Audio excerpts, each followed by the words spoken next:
अनंत काल पहले की बात है, जब पृथ्वी पर जीवन का कोई अस्तित्व नहीं था। विशाल पर्वत, गहरी नदियां, हरे भरे जंगल और अथाह महासागर थे, परंतु सब सूने सूने। न कहीं कोई आवाज थी, न कोई हलचल। केवल प्रकृति के चार तत्व आग, पानी, हवा और मिट्टी अपनी जगह कायम थे। कहते हैं कि ब्रह्मांड में हर चीज का एक उद्देश्य होता है, लेकिन पृथ्वी पर जीवन का उद्देश्य अधूरा था। देवताओं की सभा में यह प्रश्न उठा कि पृथ्वी को किस प्रकार जीवन दिया जाए। ब्रह्मा, विष्णु और महेश तीनों इस विषय पर विचार करने लगे। तभी ब्रह्मा ने एक विचार प्रस्तुत किया। हमें एक ऐसी सजीव रचना करनी चाहिए जो पृथ्वी पर जीवन का संतुलन बनाए और उसे नया स्वरूप दे। लेकिन इसे अमल में लाना आसान नहीं था। उन्होंने पृथ्वी पर चार तत्वों को इकट्ठा किया और एक दिव्य ऊर्जा का संचार करने का निश्चय किया। यह प्रक्रिया महीनों तक चली। अंत में एक रात आकाश में अद्भुत प्रकाश फैला और धरती पर कुछ असाधारण घटित हुआ। पहला प्राणी, एक निर्जन घाटी में जहां चांदनी शीतल प्रकाश फैला रही थी, मिट्टी का एक पुतला अचानक जीवित हो उठा। उसकी आंखें धीरे धीरे खुली और उसने पहली बार चारों ओर देखा। वह कुछ समझ नहीं पा रहा था। उसकी सांसें चलने लगी थीं और उसका हृदय धड़क रहा था। यह धरती पर पहला मानव था। लेकिन यह चमत्कार यहीं खत्म नहीं हुआ। जब वह पुतला जीवित हुआ तो प्रकृति ने उसे देखना शुरू किया। हवा ने धीरे से उसकी त्वचा को छुआ, मानो स्वागत कर रही हो।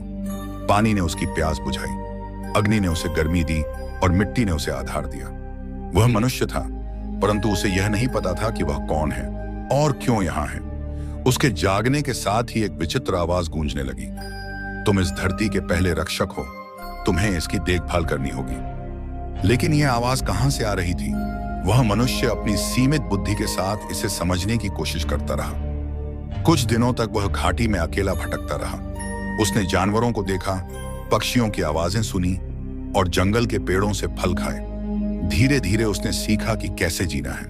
लेकिन हर रात उसे एक सपना आता। सपने में वही आवाज कहती, तुम्हारा उद्देश्य अभी अधूरा है। एक रहस्यमय दरवाजा। एक दिन चलते चलते उसे एक विशाल गुफा दिखाई दी। गुफा के अंदर एक चमचमाता दरवाजा था, जिसके ऊपर प्राचीन भाषा में कुछ लिखा हुआ था। मनुष्य ने उस दरवाजे को खोलने की कोशिश की, लेकिन दरवाजा नहीं खुला। तभी वही आवाज फिर गूंजी, तुम्हें सत्य तक पहुंचने के लिए धैर्य और समझ की आवश्यकता होगी। उसने दरवाजे के पास बैठकर ध्यान लगाना शुरू किया। वह अपनी आत्मा के भीतर की शक्तियों को समझने की कोशिश करने लगा। कई दिनों तक भूखा प्यासा रहकर उसने प्रतीक्षा की। अंततः दरवाजा खुला। दरवाजे के पीछे एक प्रकाशमय आकृति थी। वह ब्रह्मा थे। उन्होंने कहा, तुम्हारा जन्म केवल जीवित रहने के लिए नहीं हुआ है। तुम्हारा कर्तव्य है कि पृथ्वी को समृद्ध करो। अपने ज्ञान और मेहनत से इसे जीवन से भर दो। तुम्हें अपनी तरह और प्राणी बनाने होंगे। मनुष्य ने पूछा, लेकिन मैं यह कैसे करूंगा? ब्रह्मा ने उसे एक बीज दिया और कहा, यह बीज भविष्य का प्रतीक है। इसे रोपित करो। इससे जीवन का चक्र आरंभ होगा। मनुष्य ने ब्रह्मा की बात मानी और बीज को जमीन में बो दिया। कुछ ही समय में वह बीज अंकुरित हुआ और पहला वृक्ष बना। उस वृक्ष से फल निकले और उन फलों से धीरे धीरे अन्य मनुष्य उत्पन्न हुए। हालांकि वह मनुष्य अब भी इस बात को नहीं समझ पाया था कि वह स्वयं क्यों चुना गया था। वह बार बार सोचता, क्या मेरे जन्म का रहस्य यहीं समाप्त होता है या कुछ और है? वही रहस्य आज भी सस्पेंस बना हुआ है। क्या मनुष्य का उद्देश्य केवल पृथ्वी पर जीवन बनाए रखना है या ब्रह्मांड के किसी और रहस्य को सुलझाना? शायद यह रहस्य कभी उजागर हो या शायद यह हमेशा के लिए छिपा रह जाए। इस संदेश से हमें यही सीख मिलती है कि मनुष्य का जन्म केवल जीवित रहने के लिए नहीं हुआ है।